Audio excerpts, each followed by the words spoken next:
Baik, Assalamualaikum warahmatullahi wabarakatuh. Selamat malam semuanya. Bagaimana kabar kalian di sana? Kami harap kabar kalian baik-baik saja, sehat selalu, dan selalu dalam lindungan Allah Subhanahu wa Ta'ala. Pada kesempatan kali ini, kami dari kelompok 2 akan mempresentasikan bab 4 mengenai perencanaan keuangan jangka panjang. Tetapi sebelum itu, kami akan memperkenalkan diri kami terlebih dahulu. Baik, perkenalkan, nama saya adalah Lailatul Qadriyah Qudsi, NIM 19030294 dari kelas akuntansi B sore 2019, dan teman saya. Dan saya Uswatun Hasanah dari kelas akuntansi B sore 2019 dengan NIM 190302093. Baik, untuk yang pertama adalah pengertian perencanaan keuangan. Pengertian perencanaan keuangan ini sendiri adalah evaluasi komprehensif dari keadaan keuangan investor masa sekarang dan masa yang akan datang. Evaluasi tersebut menggunakan variabel yang diketahui saat ini dalam rangka memprediksi arus kas di masa depan, nilai aset, dan perencanaan penarikan. Seperti contoh, sekarang saya dan Mbak Uswatun Hasanah ingin mendirikan suatu perusahaan pada tahun 2022. Maka di tahun 2020 ini, saya dan Mbak Uswatun akan merencanakan apa saja yang akan menjadi investasi kami, apa saja yang akan menjadi pendanaan kami. Karena di antara investasi dan pendanaan ini saling berkaitan, seperti itu. Lalu yang kedua adalah elemen kebijakan keuangan perusahaan dalam rencana keuangan. Apa saja sih rencana keuangan atau elemen kebijakan yang ada dalam rencana keuangan ini? Di dalam rencana keuangan ini terdapat 4 elemen kebijakan keuangan perusahaan, yaitu yang pertama adalah investasi dalam aktiva baru yang dibutuhkan perusahaan. Hal ini tergantung pada peluang investasi yang akan dipilih atau dilaksanakan oleh perusahaan dan terkait dengan keputusan penganggaran modal. Lalu yang kedua adalah tingkat leverage keuangan yang dilaksanakan perusahaan. Hal ini menentukan berapa dana yang harus disiapkan untuk mendanai investasi dalam aktiva tetap dan terkait dengan struktur modal perusahaan. Lalu yang ketiga adalah jumlah kas yang diperlukan untuk membayar pemegang saham. Maksudnya adalah kebijakan ini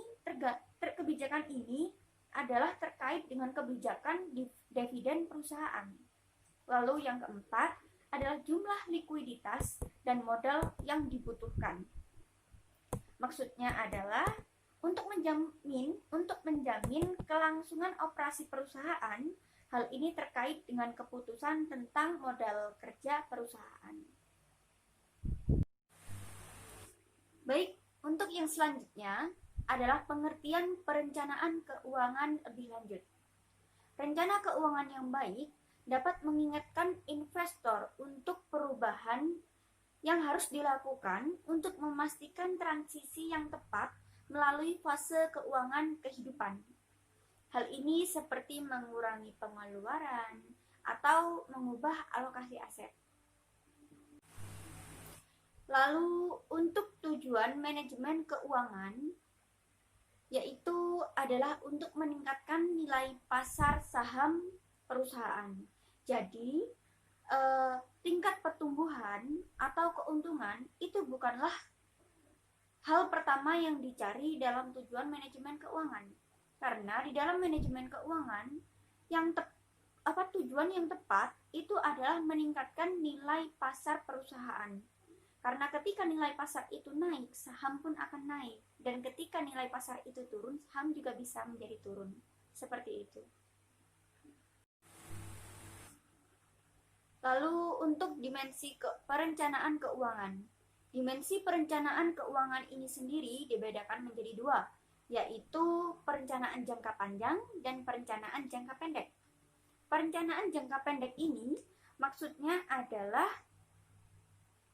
perencanaan yang sampai 12 bulan atau 1 tahun.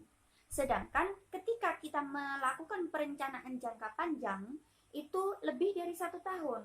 Biasanya mulai dari 2 tahun, 3 tahun, sampai 5 tahun. Periode waktu ini disebut dengan planning horizon, yang merupakan dimensi pertama yang harus ditetapkan oleh pihak manajemen perusahaan dalam proses perencanaan.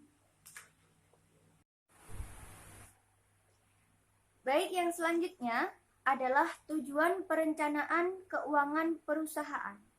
Tujuan perencanaan keuangan perusahaan ini dibagi menjadi 4 macam, yaitu yang pertama adalah examining interaction.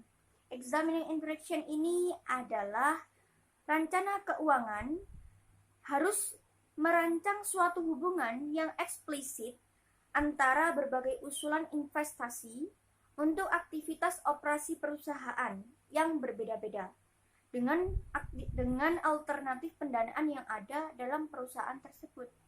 Lalu yang kedua adalah exploring option. Exploring option ini adalah rencana keuangan memberikan peluang bagi perusahaan-perusahaan untuk mengembangkan, untuk menganalisis, dan untuk membandingkan berbagai macam skenario yang berbeda-beda secara konsisten. Lalu yang ketiga adalah avoiding surprise. Avoiding surprises ini adalah perencanaan keuangan harus mengidentifikasi apa saja dampak-dampak yang mungkin terjadi terhadap perusahaan jika terjadi dalam keadaan yang berbeda dengan yang diasumsikan. Seperti contoh, ketika kita berada dalam suatu keuntungan atau laba, nanti asumsi kita seperti ini, tetapi ternyata nanti hasilnya berbeda. Nah, itu harus kita rencanakan lagi, seperti itu.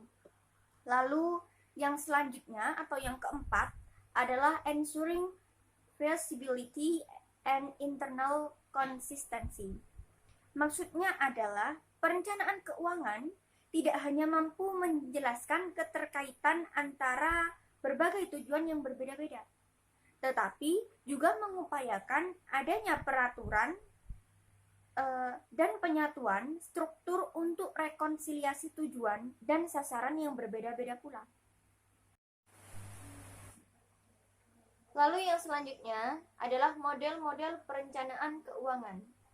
Perencanaan keuangan ini sendiri memiliki berbagai macam model. Yang pertama adalah self-forecast. Self-forecast ini adalah rencana penjualan didasarkan pada informasi ramalan penjualan, di mana rencana investasi dan pendanaan diperlukan untuk mendukung rencana penjualan tersebut. Lalu yang kedua adalah performance statement.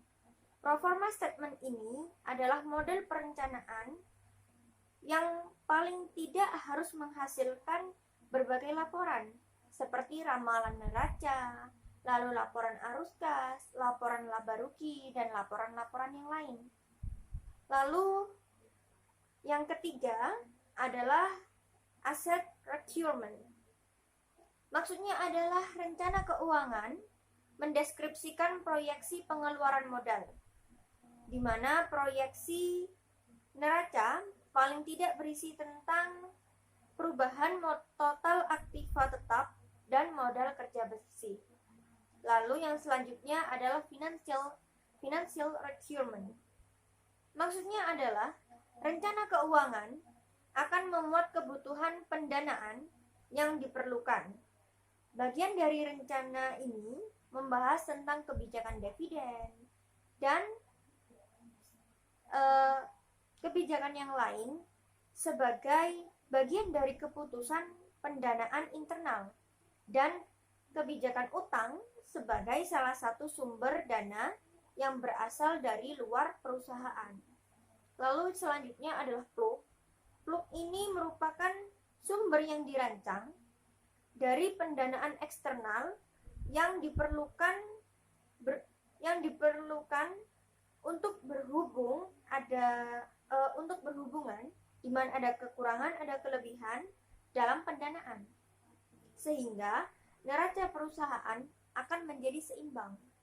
Lalu yang terakhir adalah economic assumption. Maksudnya adalah rencana harus menyatakan secara eksplisit asumsi kondisi ekonomi yang menjadi dasar dalam penyusunan rencana tersebut. Di antara asumsi ekonomi yang paling penting, ini yang harus ditentukan itu adalah tingkat bunga dan tingkat pajak perusahaan. Contoh model perencanaan keuangan sederhana. Model sederhana dari perencanaan keuangan, adapun sebuah contoh dari model perencanaan keuangan sederhana sebagai berikut. PT campur laporan keuangan. Untuk laba rugi laba, penjualan 1000, biaya 800, laba bersihnya 200. Untuk neraca, asetnya 500, totalnya 500 rupiah. Hutang 250, modal sendiri 250, total 250. Perencanaan keuangan PT Campur berasumsi bahwa semua variabel terikat pada penjualan dan hubungan yang sekarang adalah optimal. Artinya, semua item akan berkembang dengan persentase yang sama dengan penjualan. Misalkan penjualan meningkat 20% dari 1000 menjadi 1200. Perencana juga akan meramalkan bahwa terdapat peningkatan biaya sebesar 20% dari Rp800 menjadi 800 kali 1,2 sama dengan Rp960. Asumsi bahwa seluruh variabel akan meningkat sebesar 20% membuat kita juga dapat membuat neraca pro forma. Pro forma neraca aset 600 ditambah 100, total 600 tambah 100. Hutang 300 ditambah 50, modal sendiri 300 tambah 50, total 600 ditambah 100. Sekarang kita harus merekonsiliasi kedua pro forma. Contohnya, dapatkah laba bersih sama dengan 240 dan modal sendiri meningkat hanya 50? Jawabannya adalah bahwa PT Campur harus membayar perbedaan sebesar 240 dikurang 50 sama dengan 190. Kemungkinan sebagai dividen. Dalam kasus ini, dividen adalah plug variable. Misalkan PT Campur tidak membayar 190 tersebut, dalam kasus ini tambahan ke laba ditahan adalah sejumlah 240. Pos modal sendiri PT Campur akan bertambah menjadi 490 atau 250 sebagai starting income, 240 sebagai net income, dan hutang harus dilunasi untuk menjaga jumlah aset tetap 600. Dengan 600 di total aset dan 490 di modal sendiri, maka hutang harus 600 dikurang 490 sama dengan 190. Karena saldo awal hutang adalah 250, maka PT Campur harus melunasi hutang sebesar 250 dikurang 110 sama dengan 140. Pendekatan persentase penjualan. Pada bagian ini akan dijelaskan tambahan atau pelunasan dari model sederhana yang sebelumnya. Prinsip dasarnya adalah untuk memisahkan laporan laba rugi dan neraca menjadi dua grup, di mana yang satu langsung terkait penjualan dan yang satunya lagi tidak langsung terkait. Jika suatu ramalan penjualan ditetapkan, maka akan dapat menghitung berapa banyak dana yang dibutuhkan perusahaan untuk menopang prediksi tingkat penjualan. Pendanaan dan pertumbuhan eksternal atau external financing and growth. Kebutuhan pendanaan eksternal dan pertumbuhan berhubungan. Semakin tinggi tingkat pertumbuhan penjualan atau aset, maka semakin besar pula pendanaan eksternal yang dibutuhkan.